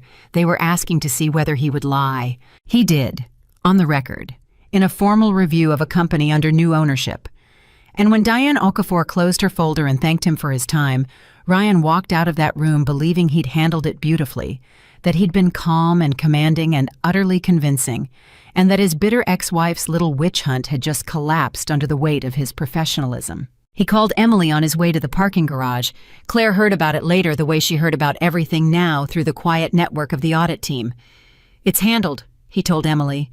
"She's got nothing. She thinks a bunch of paperwork scares me. She forgot who she's dealing with." He was wrong, but he wouldn't understand how wrong for 6 more days. Because Claire, sitting at her kitchen island that same evening with Marion and 2 attorneys from the firm, Evercrest, kept on retainer, had made a decision, and it was not the decision Ryan expected. "He lied," Marion said, setting down the transcript. "Completely. Diane says it was almost impressive how smoothly he did it. He didn't hesitate once." "I know," Claire said. So we have him. Cold. Fraud, obstruction, the deleted complaint, all of it. Claire, at this point, we could hand the whole file to the authorities tomorrow and let it play out. Or we could quietly terminate him for cause and let the legal chips fall wherever they fall. Either way, he's finished. Marion studied her. The question is, which one you want? The two attorneys waited, pens ready, and Claire sat with it the way she'd sat with every hard choice since the ballroom. Neither, she said finally. Marion frowned. Neither. I don't want to hand him to the authorities in the dark, and I don't want to quietly fire him in an email. Both of those are just more of what that company already does. Somebody makes a decision behind a closed door, and the people it affects find out through a memo. Claire looked around the table. That's the whole disease, Marion. Everything at Vertex happens in secret. The contracts were secret. The promotions were secret. The complaints got deleted in secret. Ryan humiliated me in public, but every rotten thing he actually did, he did where nobody could see. So what are you proposing? One of the attorneys asked carefully. Claire drew a slow breath. I'm proposing that for once at that company, the truth happens in the open, in front of everyone, the same everyone who watched Ryan throw his ring at my feet. I want an all-staff meeting. I want to walk out onto that stage as the owner of Vertex Dynamics, and I want to tell that entire company the truth, all of it, with the evidence in the light where nobody can delete it, and nobody can spin it, and nobody can pretend it didn't happen. The room was quiet. That's a risk, the older attorney said. A public forum, an emotional situation, an ex-husband in the audience. If you say one word that crosses a line, if this looks like personal vengeance instead of governance, he could turn it around on you. He's already telling people this is a scorned woman settling a score. You'd be handing him the visual. I know, Claire said. Which is why I'm not going to say one word about our marriage. Not one. I'm not going to mention the affair. I'm not going to mention the ring or the ballroom or Emily or anything personal at all. I'm going to walk out there as the owner of a company that discovered serious problems during a routine review, and I'm going to lay out those problems with documentation calmly, the way any responsible owner would. She looked at the attorney. The fact that the man at the center of it happens to be my ex-husband is a coincidence I'm going to treat exactly like the coincidence it is. Cold, professional, fair. Marion was watching her with something like awe. You're going to stand in front of the people who watched him humiliate you, and you're not even going to acknowledge that he humiliated you. That's right. Why? Claire's answer was quiet, but it filled the room. Because the most powerful thing I can do, Marion, the thing that will actually mean something, isn't to get even. It's to show every person in that building that there's finally a version of this company where the truth matters more than who your brother-in-law is, where a complaint doesn't get deleted, where you can do the right thing and not get punished for it. She paused. If I turn it into a revenge story, then it's just my drama, and Ryan gets to be right about me. But if I keep it about the company, about the 11 people who got steamrolled about the culture, then it becomes something bigger than him. It becomes a promise to everyone still in that building, and that's what I want to give them. Not my revenge, their protection. The older attorney set down his pen. In 30 years of doing this, he said, I've watched a lot of people come into money and power. Most of them use it to win. You might be the first client I've had who wants to use it to be fair. He shook his head slowly. All right. If you're set on the public forum, then we do it right. We prepare every slide. We document every claim. We make it so airtight that if he tries to spin it, the evidence spins back. Good, Claire said. Schedule it. And there's one more thing. She hesitated, then pushed forward. Before the meeting, I want offers going out, quietly, to Sandra Kim, Marcus Webb, Tomas Rivera, all 11 of them. I want them to know before the world changes that there's a place for them at a company that will actually have their backs this time. I don't want them to hear about the meeting on the news. I want them to hear from us first personally that things are different now. Marion wrote it down, but she paused over the pad. Some of them may say no, Claire. Some of them got burned so badly they'll never trust that building again, no matter who owns it. Then they say no, Claire said. And that's their right, and I'll respect it completely. But they'll say no knowing they were wanted, knowing that somebody finally saw what happened to them. That matters, Marion. Sometimes being seen is the whole thing. The meeting was set for the following Monday morning. 9 o'clock, all staff, attendance mandatory.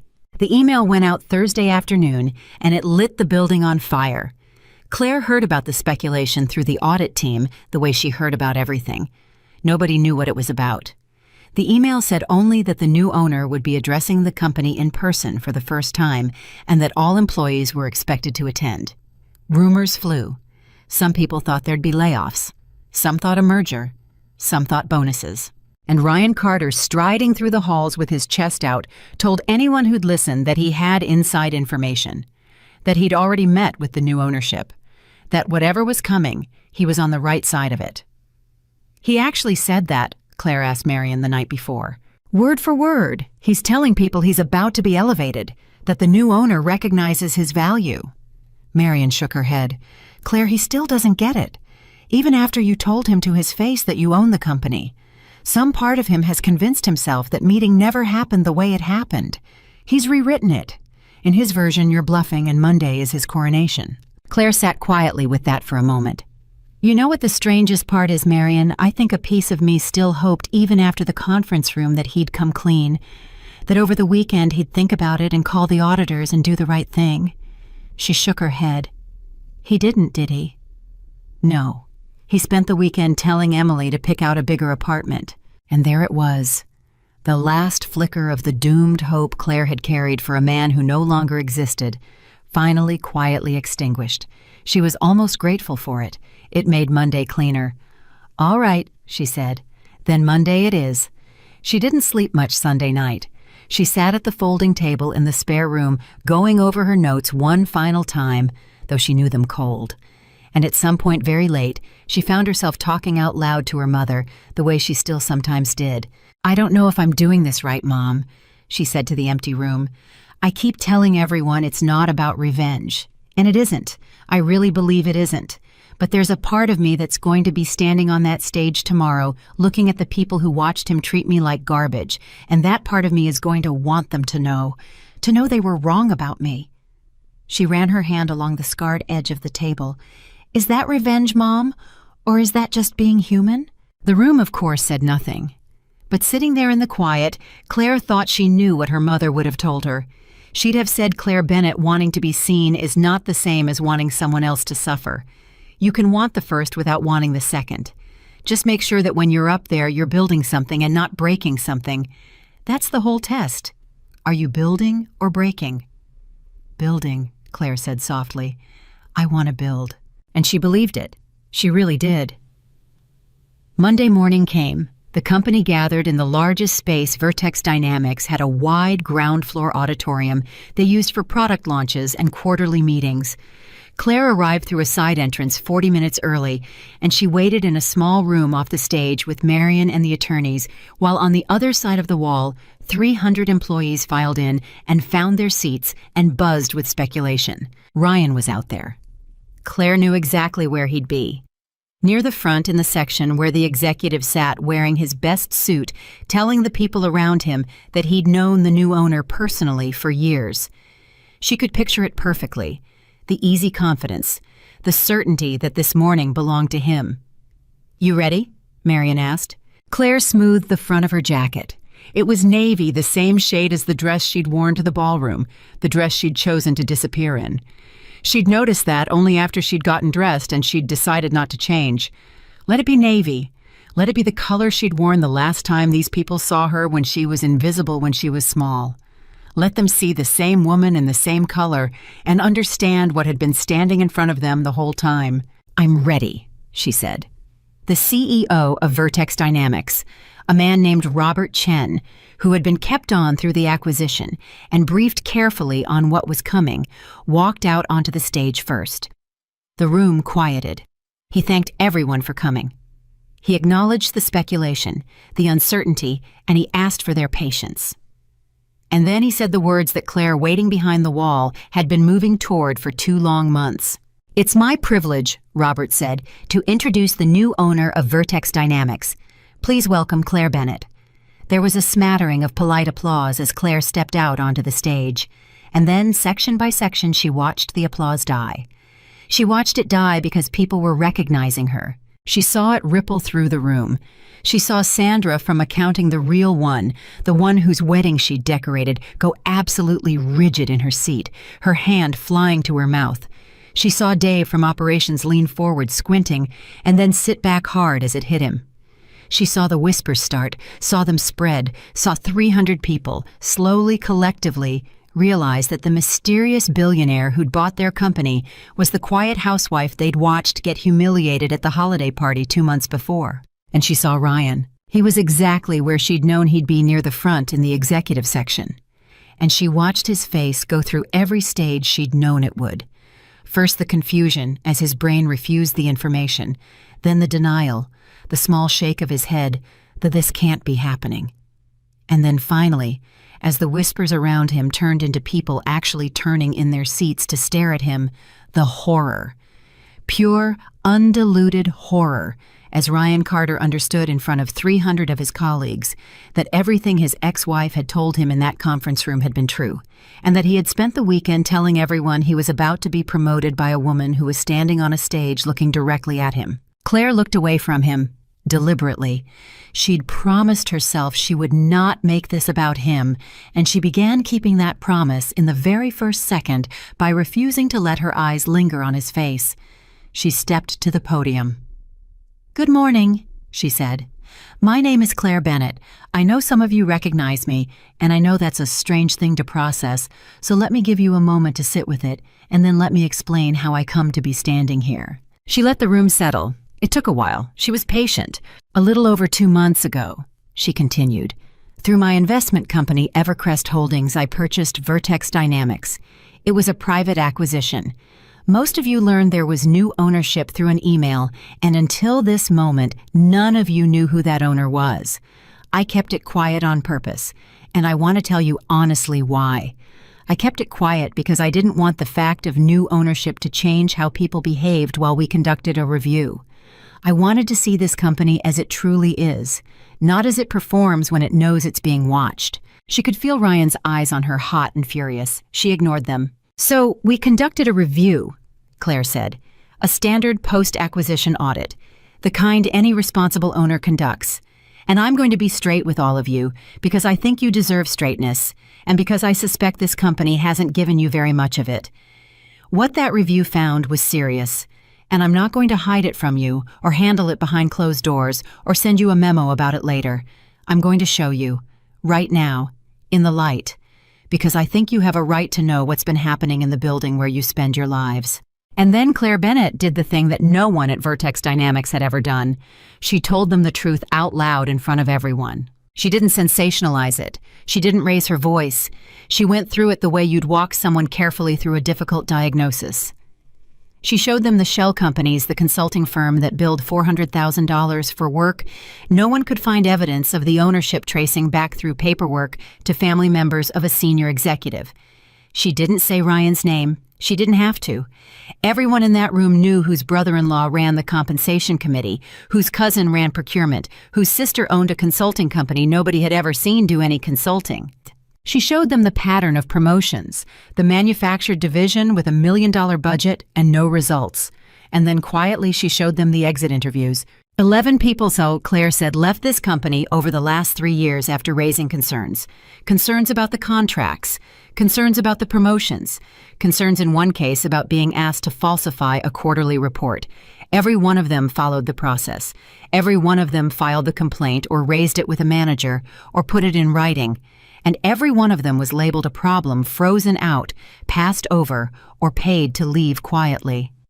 She paused, and for the first time a thread of real emotion entered her voice, though she kept it controlled. One of those complaints filed by an employee named Tomas Rivera was received logged and then deleted from the system by someone with administrator access. Deleted, so that it would be as if it had never existed. The room was dead silent now. 300 people who had spent years feeling in their bones that something was wrong with this place, that the rules bent for some people and crushed others were hearing it named out loud for the first time. "I want to say something to the 11 people who left," Claire continued. Some of them may be watching this later because I've asked that a recording be made available. You were not the problem. You were never the problem. You were the people doing the right thing in a place that punished it. And every one of you has received or will receive a personal offer to return to this company under conditions that will be very, very different. Whether you accept is entirely your choice, and I will respect it completely either way. But you deserve to be told that you were right and that you were seen, so I'm telling you, you were right, and I see you. Somewhere in the room, someone was crying. Claire could hear it. She didn't look to find out who. And that was when Ryan stood up. He couldn't help himself. Everything Claire had predicted about his pride came true in that moment in front of everyone. He shot to his feet, his chair scraping loud in the silence, and his voice cracked out across the auditorium. This is a lie. 300 heads turned toward him. Claire at the podium did not flinch. This is a personal vendetta. Ryan's face was red, his hands shaking with rage. This woman is my ex-wife. She bought this company to destroy me because I divorced her. Everything she's saying is twisted. It's out of context. It's a bitter woman trying to burn down a company because she couldn't keep a marriage together. You all saw us at the party. You know what this really is. For a moment, the room hung in absolute balance, because he wasn't entirely wrong that everyone had seen the party. They had. They remembered. And Claire understood that this was the moment the older attorney had warned her about. The moment it could all tip into looking like exactly what Ryan was calling it. So she did not defend herself. She did not mention the party. She did not say one word about their marriage. Instead, she waited for the room to go quiet, and then she said evenly, "Everything I've shown you today is documented. Every claim on these slides is backed by record server logs, financial statements, and signed exit interviews. None of it depends on my word. None of it depends on anyone's word. It's evidence, and it exists, whether you like the person presenting it or not." She looked out at the room, not at Ryan. "You don't have to take anything from me personally. I'm asking you to look at the documents. That's all. Look at the documents and decide for yourselves." And then she turned finally to Ryan. She'd promised herself she wouldn't make it personal, and she didn't. But she owed him a direct answer in front of everyone, because he'd demanded one. "You've said I bought this company to destroy you," she said, and her voice was calm and clear and carried to every corner of the room. "So let me answer that directly since you've made it public. I bought this company because it was a valuable company with a serious problem I didn't yet understand. I didn't know what this review would find when I ordered it. I hoped it would find nothing. I hoped I'd be able to tell you all that this was a good, clean company and leave it at that." She held his gaze. "The things being uncovered in this building are not happening because of me. They happened long before I ever signed a document. They happened because of choices that were made over years by people who believed no one would ever hold them accountable. I didn't create a single one of those problems. I only turned on the lights." The silence that followed was the loudest thing Claire had ever heard. Ryan stood there chest heaving, and Claire watched him look around the room for an ally, for a single face that would rise to defend him, for anyone who'd stand up and say, "She's lying, we love this guy." And there was no one. There was only 300 people who had spent years watching the rules bend for him, looking at him now, with expressions that ranged from shock to disgust to a kind of quiet, dawning satisfaction. Dave from operations, the one who'd once told Claire that Ryan didn't deserve a woman as kind as her, was looking at Ryan with open contempt. And Sandra from accounting, the real one, Claire's friend, was looking at Claire with tears streaming down her face and something that looked almost like pride. Ryan opened his mouth one more time, and then he seemed to understand at last, in the total absence of a single supporting voice, that there was nothing left to say that wouldn't make it worse. His mouth closed. His eyes, when they found Claire's one final time, held a hatred so pure it should have frightened her. It didn't. She'd survived worse from him. She'd survived a ballroom. He pushed past the people in his row, not caring whose feet he stepped on, and he walked up the aisle and out the back of the auditorium, and the doors swung shut behind him with a sound that seemed to echo. Claire turned back to the room. She let out a breath. And then she did the thing she'd actually come to do, the thing that mattered more than any of the rest of it. "I know this is a lot," she said gently. "I know some of you came in here this morning expecting an announcement about bonuses or a merger, and instead, you got this. I'm sorry for that. But I made you a decision when I bought this company, and I want to say it out loud so you can hold me to it. I decided that this is going to be a company where the truth happens in the open, where a complaint doesn't disappear, where you can raise your hand and say something is wrong, and the worst thing that happens to you is that we look into it. Not that you get frozen out, not that you get paid to leave, not that your file gets marked no action required. She paused. That's the company I'm going to build here with all of you, starting today, starting this morning, in the light. She didn't get applause right away. It was too much, too fast, and the room was still reeling. But it came eventually. It started somewhere in the back. One person, then a few, and then it rolled forward through the whole auditorium, and it was not the polite applause that had greeted her when she walked out. It was something else. It was the sound of 300 people who had been holding their breath for years, finally cautiously beginning to exhale. Claire stood at the podium and let it wash over her, and she thought of her mother, and of a folding table in a Cleveland apartment, and of a woman who'd been called dead weight in front of the world 2 months before. Building, she thought. I built something today. Not broke. Built. And somewhere in the parking garage, Ryan Carter sat in his leased car with his hands shaking on the wheel. And he did not yet understand that the meeting he'd walked out of was not the end of his reckoning. It was only the beginning of it.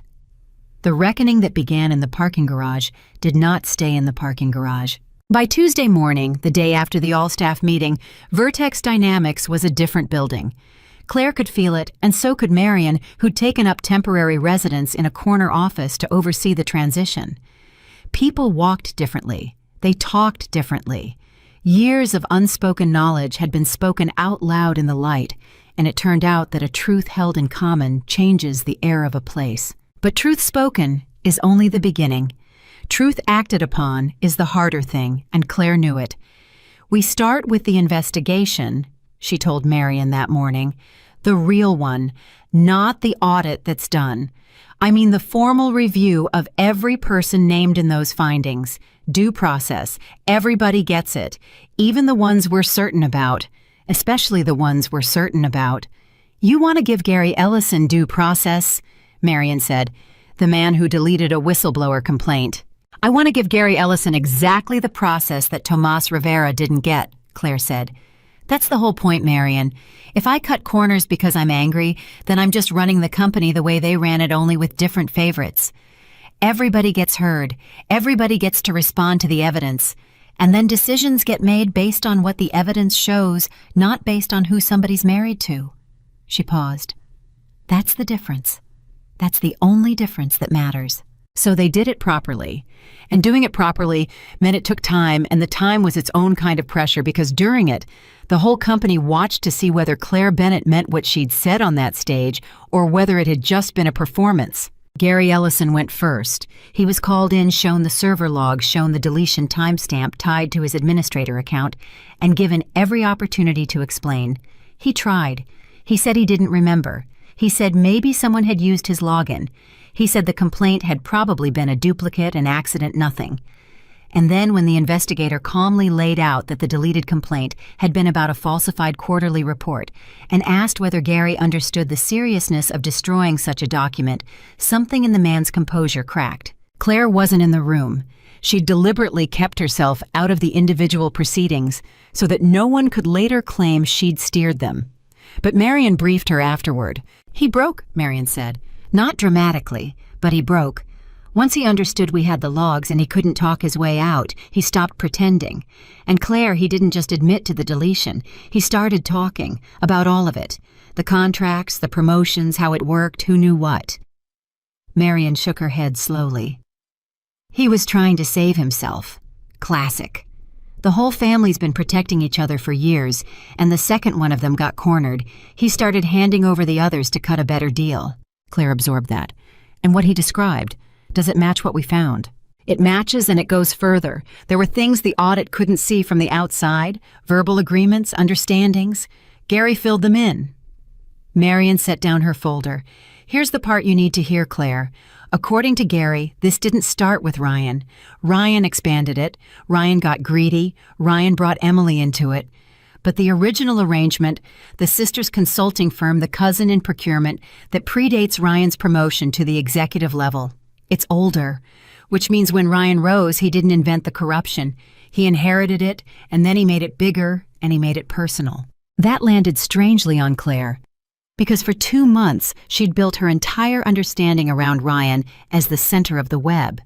And here was Gary Ellison breaking down in an investigation room, telling them the web had been spun before Ryan ever climbed high enough to sit in it. So the company was rotten before him, Claire said slowly. The company had rot in it before him. He didn't plant it. But Claire, don't let that soften what he did. He found rot and he fed it. He looked at a broken system and instead of fixing it, he used it. That's a choice. That's his choice. Inheriting a mess doesn't make you innocent for building a bigger one on top of it. No, Claire agreed quietly.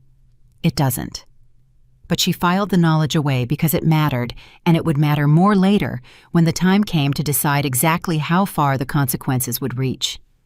Emily Parker's review came a few days later, and it was in its own way the hardest one for Claire to stay out of, because Emily's situation was genuinely complicated, and Claire of all people understood why.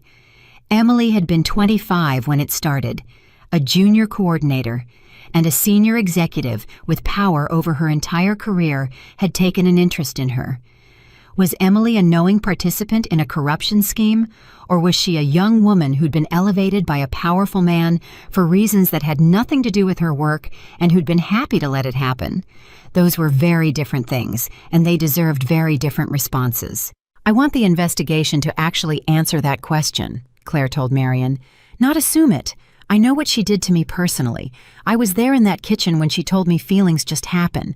But what she did to me isn't what we're reviewing. What we're reviewing is whether she participated in fraud.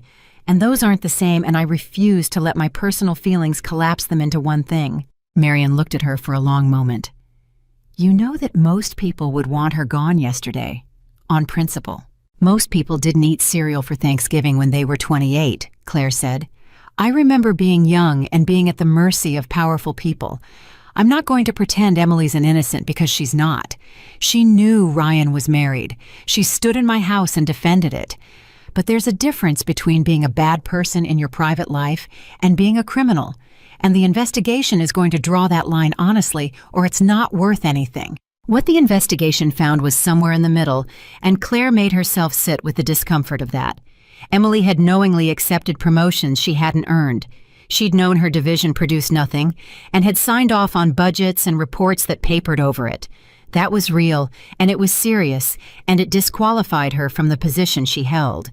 But there was no evidence she'd orchestrated anything, or understood the shell company structure, or participated in the deletion of complaints.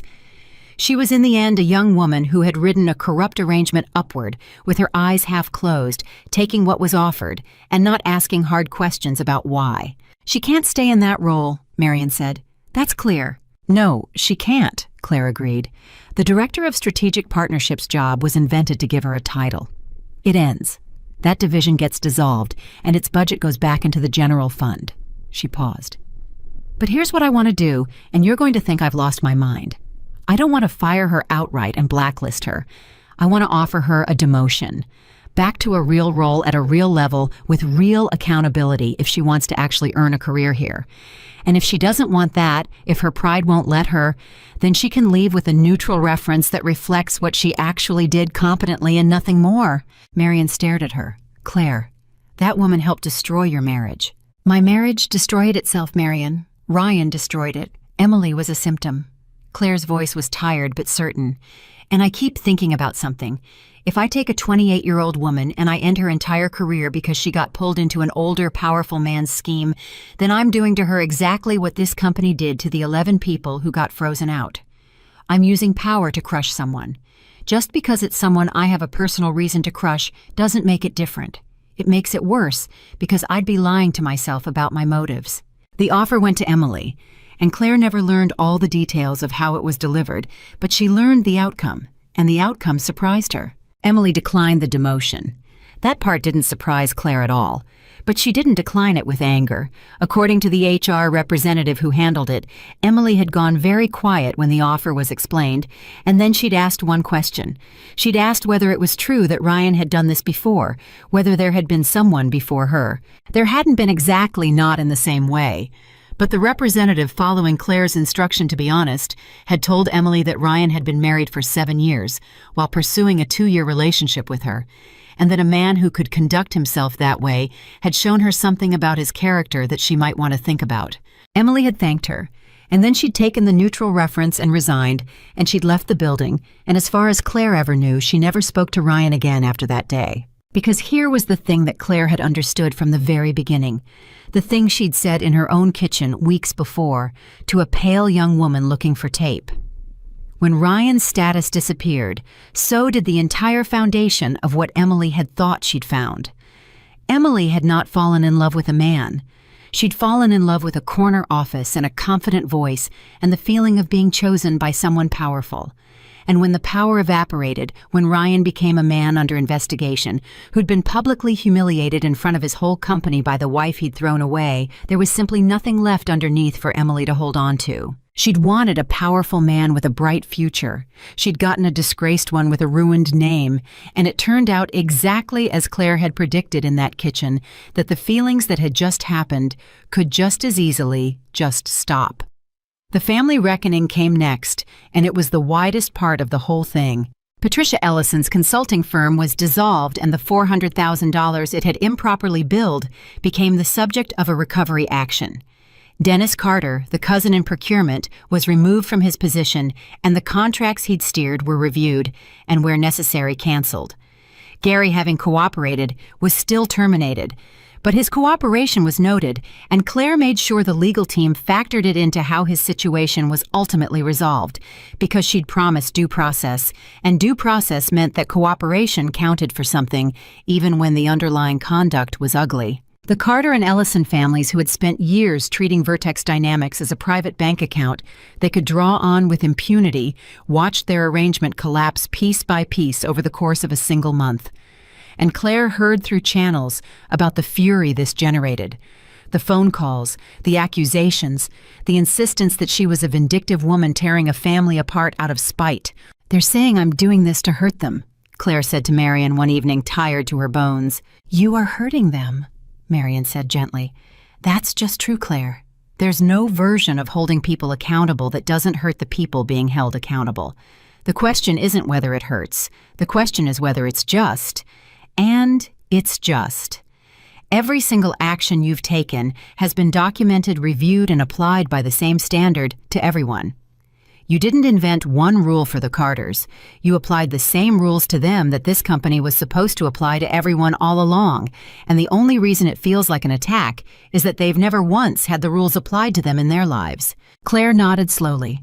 But there was one thing that still sat unfinished, one thread that ran through everything, and both of them knew it. Ryan. He hadn't come back to the building after the meeting. He'd been placed on immediate administrative leave pending the outcome of his review, and the review had concluded what everyone already knew. He'd participated in the corruption, expanded it, and then lied about it on the record to auditors. His employment was terminated for cause. The lying to auditors, the obstruction, was referred to the appropriate authorities, along with the file on the deleted complaint, and what happened next in that arena was no longer in Claire's hands. It belonged to the legal system now, exactly as she'd warned him it would in the conference room, exactly as she'd begged him to prevent by coming clean. And then 3 weeks after the meeting, Ryan called her. Claire almost didn't answer. His name on her phone screen sent a complicated jolt through her, something she couldn't quite name. But she answered because she'd never once in this entire ordeal taken the coward's path, and she wasn't going to start now. "Claire." His voice was different. The swagger was gone. He sounded like a man who hadn't slept. "Claire, I need to talk to you, please, just 5 minutes." "I'm listening, Ryan." "Not on the phone, in person. Please, He stopped. She heard him breathe. "I'm not doing well. Everything's falling apart. The lawyers, there's talk of charges. Claire, actual charges, and I don't—" His voice broke, and for a moment the man she'd married was there again. frightened and small. "Emily's gone. Did you know that she won't return my calls? My own sister blames me. Everything I built is it's gone. And I keep thinking if I could just talk to you, if I could just explain what Ryan... I don't know that I'm sorry that I made mistakes. Claire, you're the only one who can help me now.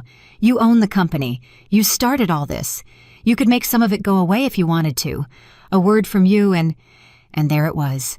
Claire closed her eyes, because for one foolish second when he'd said, "I'm sorry," she'd let herself hope. Not that she wanted him back, that ship had sailed and sunk and rusted on the bottom of the ocean, but she'd hoped stupidly that maybe he was calling because he'd finally understood that the collapse of everything had cracked him open and let something real out. That he was going to say, "I'm sorry for who I was to you," and mean it and want nothing in return.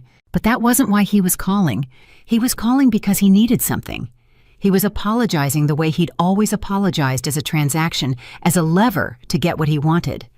Even now ruined, frightened with his whole life in pieces, the first thing Ryan Carter did when he reached for his ex-wife was reach for her power. "You want me to make it go away," Claire said quietly.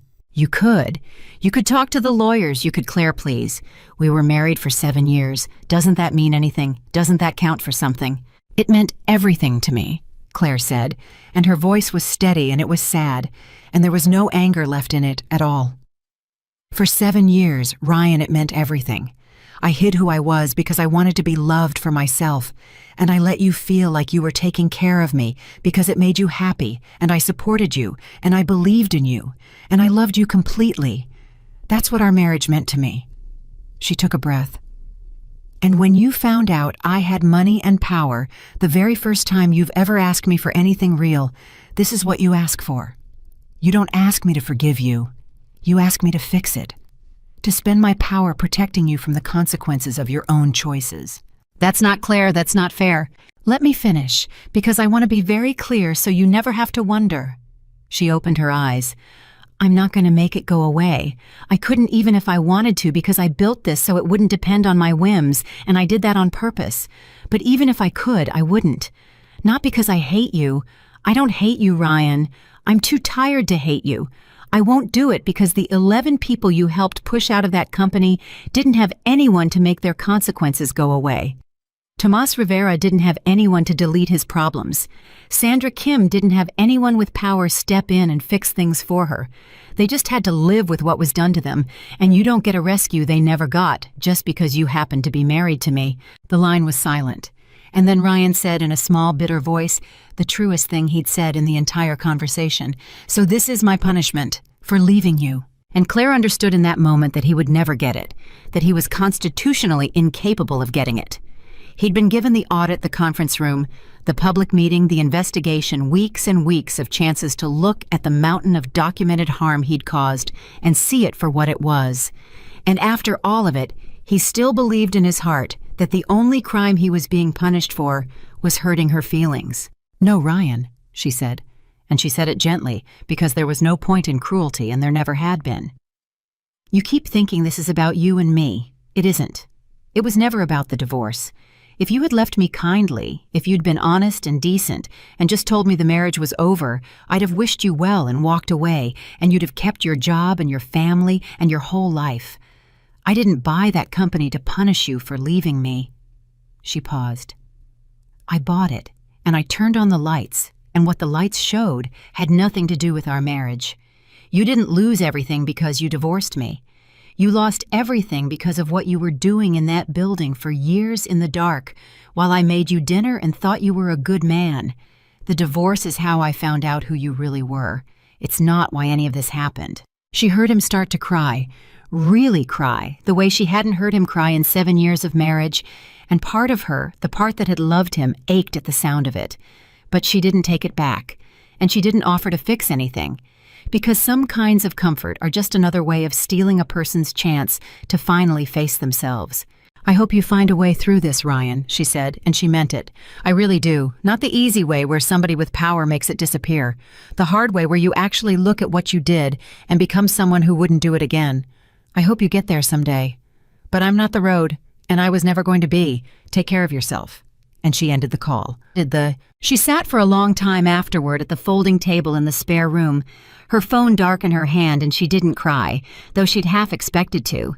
Instead, she felt something she hadn't felt in a very long time, maybe not since before she'd met him.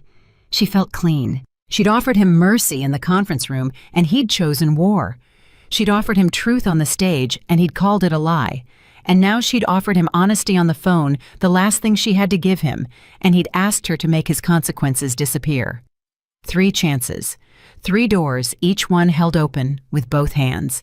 And each time Ryan Carter had looked at the door and chosen of his own free will to walk the other way. She was done holding doors. Marion found her there an hour later, still at the folding table, and sat down across from her without a word. That was one of the 1,000 things Claire loved about her. Marion always knew when a moment needed silence more than it needed talking. Finally, Claire spoke. He called. He wanted me to make it go away. I figured he would eventually. I told him no. Claire ran her hand along the scarred edge of the table, the old gesture, the one that reminded her who she was. And Marion, the strangest thing. I keep waiting to feel triumphant. Everybody keeps expecting me to feel triumphant. The wronged wife, the secret billionaire, the whole thing. And I don't. I don't feel like I won anything. What do you feel? Claire thought about it honestly, the way she thought about everything. I feel like I finally stopped shrinking, she said. That's all. For 7 years I made myself small so someone else could feel big, and I told myself it was love, and maybe part of it was. But somewhere in there I forgot how much space I was actually allowed to take up in the world. She looked at Marion. I didn't win against Ryan. There was never really a fight, not the kind he thought there was. I just stopped disappearing. And it turns out that when I stopped disappearing, there was quite a lot of me there all along. Marion smiled, slow and warm. There always was, Claire. Some of us have known it for years. We were just waiting for you to catch up. Outside, the city was going dark, and somewhere in it, Ryan Carter was learning to live inside the consequences of his own choices, with no one left to make them disappear.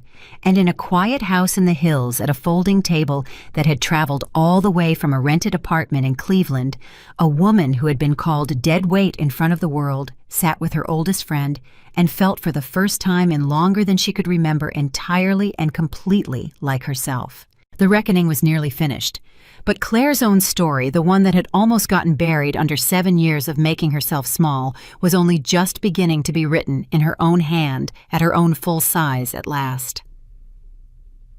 The rewriting of Claire's story began fittingly with a phone call she almost didn't make. It was 3 days after Ryan's call. The reckoning at Vertex Dynamics had settled into its steady procedural rhythm, and for the first time in 2 months, Claire had a morning with nothing urgent in it. She sat at the folding table with a cup of coffee and a list in front of her, 11 names on it, and she stared at the first one for a long time before she picked up the phone. Sandra Kim. The offer had already gone out to all 11 of them weeks before through official channels, formal and correct. But Claire had decided that some things a person shouldn't hear through official channels. Some things a person needed to hear in a human voice. So she'd asked Marion for the numbers, and Marion had gotten them, and now Claire sat with the first one dialed, and her thumb hovering over the button, feeling something she rarely felt anymore. Nervous. She pressed the button. Sandra Kim answered on the 4th ring, wary the way people answer unknown numbers. Hello. Sandra, my name is Claire Bennett. I'm the owner of Vertex Dynamics. I know you received a formal offer to return, and I'm not calling about that, not really. I'm calling because I read your exit interview, all 3 pages of it, and I wanted to tell you something in my own voice if you have a minute. There was a long silence on the line. Then carefully, okay. You were right, Claire said. About the contracts, about the promotion you didn't get, about all of it. You saw what was happening and you said something, and this company told you that you were the problem and you weren't. You were the only one telling the truth in a building full of people who decided not to. And I'm sorry it cost you what it cost you. I'm sorry no one listened. You deserved better, and I wanted you to hear that from the person who owns the place now. The silence this time was different. And then Claire heard it, the small catch of breath, the sound of a woman trying not to cry on the phone with a stranger. You have no idea, Sandra said finally, her voice unsteady, How long I've waited to hear someone say that. I left that place a year and a half ago, and I still wake up sometimes thinking, maybe I was the crazy one. Maybe I made it all up. Maybe I really was just difficult. She let out a shaky laugh. My husband got so tired of me second-guessing myself, and you just called me out of nowhere and told me I was right. You were right, Claire said again. You don't ever have to wonder about that again. They talked for almost an hour. Sandra didn't take the job back in the end, and Claire hadn't expected her to. She'd landed somewhere new, somewhere good, somewhere that valued her, and going back to the building where she'd been broken wasn't something she wanted, no matter who owned it now. Claire respected that completely. But by the end of the call, something had happened that mattered more than a job. A woman who'd spent 18 months doubting her own sanity had been told by someone with the authority to know that her memory of events was true. "Can I ask you something?" Sandra said near the end. "Why did you do this? Really, people are saying all kinds of things, that it's revenge, that it's a personal thing with your ex-husband. Why does the person who owns the whole company spend an hour on the phone with someone who doesn't even work there anymore?" Claire considered the question honestly. "Because someone did it for me once," she said. "A long time ago, when I was young and broke, and nobody believed in what I was building, one person looked at me and told me I was right to keep going. And it changed my whole life. I've spent a long time trying to become someone who could do that for other people." She paused. "And because for 7 years I let myself be made small, and I know exactly what it does to a person to be told they don't matter by people with power over them. I know it in my bones, Sandra. So when I got power of my own, I decided I was going to use it to do the opposite. That's all. That's the whole reason." She made all 11 calls over the following week. Some of them were like Sandra's tearful and healing people who'd carried their wound in silence for years, finally hearing it named. Some were angry, and Claire took the anger without flinching because they'd earned it, and because a company that had wronged them owed them at least the dignity of letting them be furious at someone who'd actually listen. 2 of the 11, to Claire's quiet delight, said yes. They came back. Tomas Rivera was one of them, the young man whose complaint had been deleted, and when he walked back into the building on his first day, Claire made a point of being there to meet him at the door herself. "I want you to know," she told him, "that the complaint you filed exists again. We restored it from the logs. It's in the permanent record now exactly as you wrote it, and it can never be deleted again by anyone, because I've had the system rebuilt so that nothing like that is ever possible here again. What you did took courage, and it's part of this company's history now, the way it always should have been." Tomas, who was 26 and had spent 2 years thinking his conscience had cost him his career, for nothing stood in the lobby and cried, and Claire stood with him, and neither of them was embarrassed about it. That was the twist Claire hadn't seen coming in all of this. She'd expected to feel the weight of the ugly work, the terminations, the investigations, the collapse of a family's corrupt arrangement. And she had felt all of that, and it had been heavy. But she hadn't expected the other thing, the thing that snuck up on her in phone call after phone call, in Tomas's tears in the lobby, in the slow, cautious way the whole building began to change. She hadn't expected that turning on the lights would feel less like winning a war and more like healing a wound. Not her wound, everyone's. The changes at Vertex Dynamics didn't happen overnight, and Claire didn't pretend they did. Culture is a slow thing to turn slower than any acquisition, and she knew it. But it turned. She built a real whistleblower system, one where complaints went to an independent office outside the normal chain of command, where they were logged in a way no administrator could touch, where the person who raised a concern was protected by policy instead of punished by custom. She dissolved the invented divisions and redirected their budgets into the parts of the company that actually did the work. She brought in new leadership for the roles the Carter and Ellison families had hollowed out, people chosen for competence rather than kinship, and she made a point every single time of choosing the person who'd earned it over the person who was connected. And slowly the building learned to trust it. People started raising their hands. They started saying the quiet things out loud, the small wrong things and the big ones, because they'd watched what happened when Sandra Kim's kind of truth finally got told. And they'd watched that it didn't end anyone's career except the careers of the people who'd been doing wrong. The fear that had run through Vertex Dynamics like a current for years began month by month to drain out of it. Marion, who'd stayed on longer than either of them had originally planned, watched it happen with the eye of someone who'd built a healthy company once and knew how rare it was. "You did it," she said to Claire one afternoon months into it, standing at the window of Claire's office, looking out over a floor of people who worked without looking over their shoulders. "You actually did it.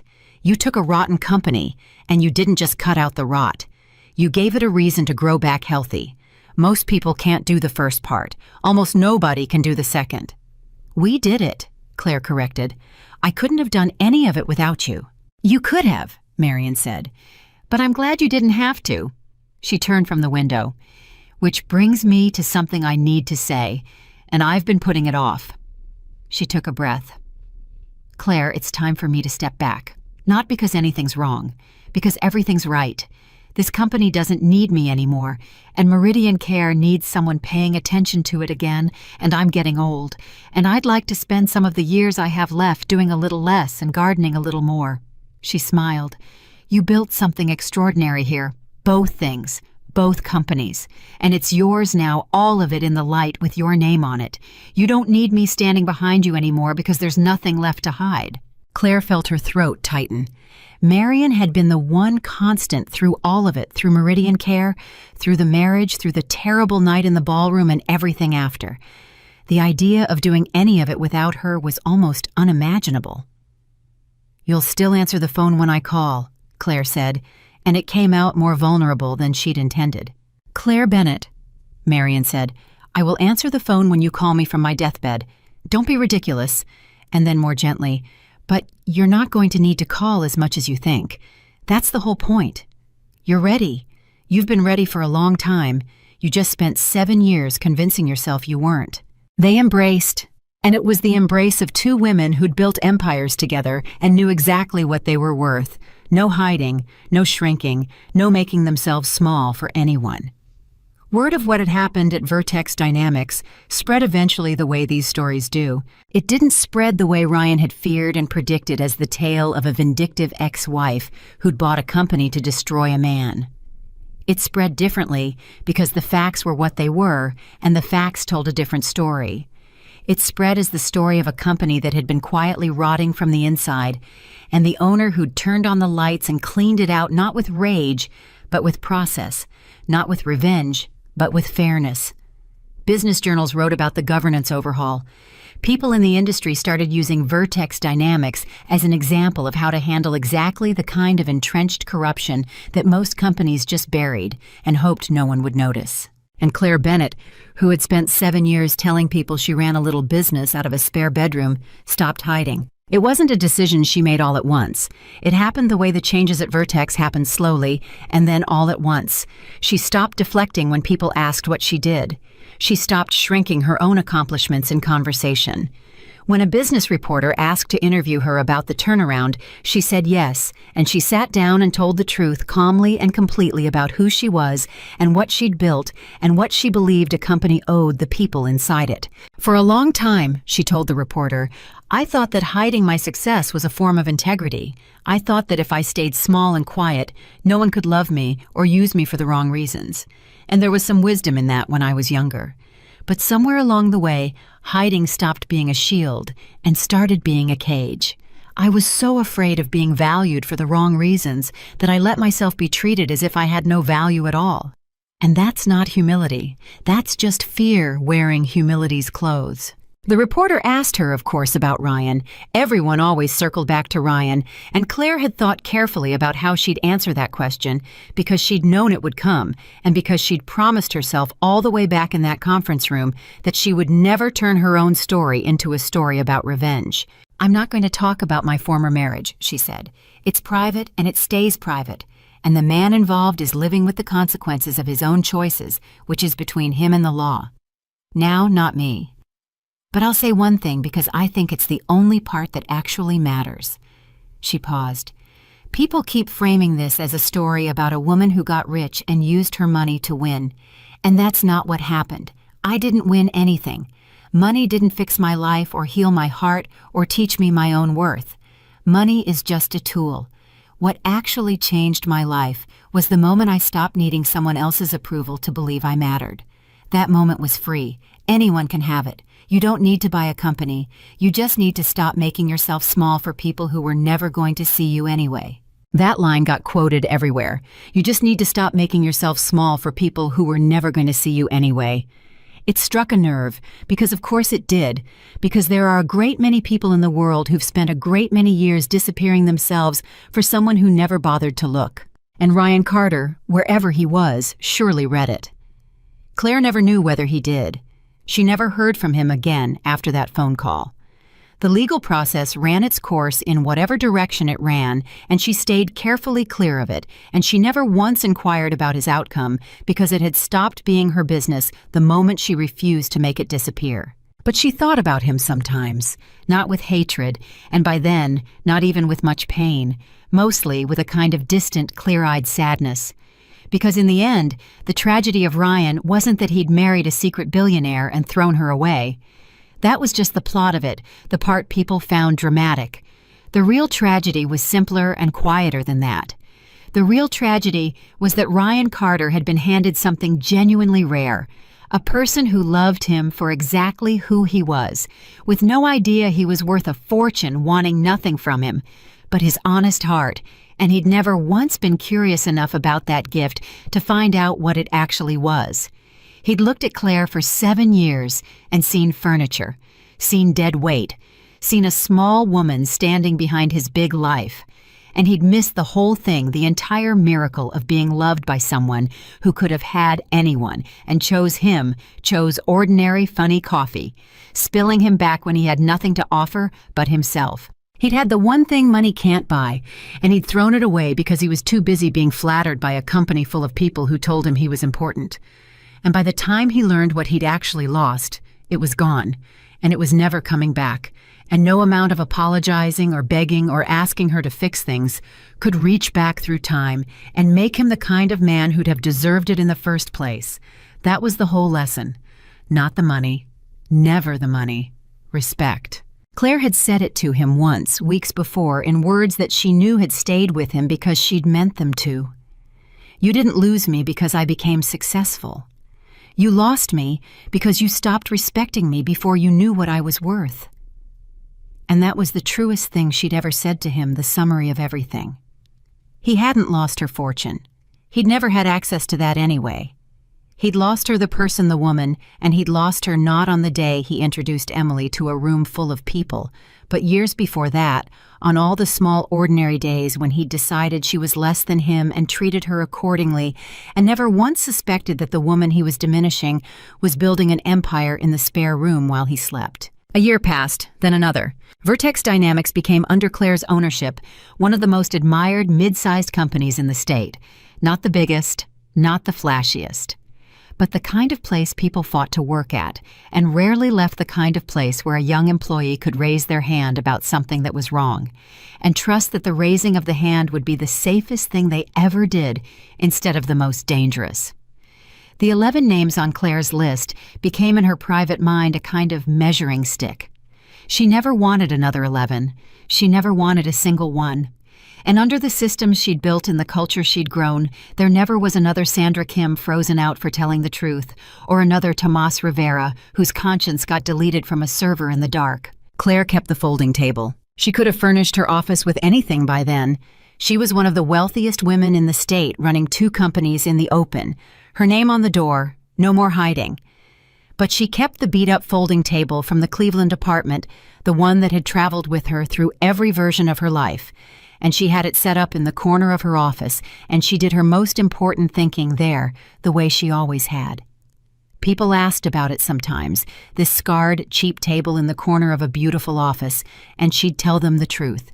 She'd tell them it reminded her who she was. Because that was the thing she'd almost lost in the end. Not the money had never been in danger. What she'd almost lost was herself. 7 years of shrinking, of disappearing, of making herself small so a man could feel large had nearly convinced her that small was all she was. And she'd needed the worst night of her life, a ballroom and a throne ring, and the words dead weight to finally wake up and remember that the woman who'd built Meridian Care from a folding table and a mother's stubborn wisdom had been standing there the entire time, waiting for permission. She never actually needed to take up the space she'd always deserved. Her mother had told her a lifetime ago, wiping down a kitchen counter at 11 at night with her feet aching from a double shift. Keep your own money, keep your own name, keep something in this world that's yours alone. Claire had done all three. She'd kept her money, her name, and her company through 7 years of marriage to a man who never knew any of it existed. And in the end, the thing that had felt like a strange, lonely secret turned out to be the thing that saved her. Because when Ryan threw her away, she still had herself entire and intact, never once surrendered. She'd never merged her identity into his. She'd never made herself financially dependent on him. She'd never taken his name. And so when the marriage collapsed, she didn't collapse with it. She simply stepped back into the fullness of a self she'd never actually stopped being. There's a version of this story that ends with revenge, and it's a satisfying version, and Claire understood its appeal. The wife humiliated in public, the husband ruined in public, an eye for an eye, poetic and complete. But that's not the story that actually happened, and Claire was glad of it because she'd been offered that story, and she'd turned it down on the phone with Marion on the worst night of her life, and again in the conference room when she held a door open for a man who chose war, and again on the stage when she refused to say one word about her own humiliation. Every time the revenge story was offered to her, she'd chosen a different one.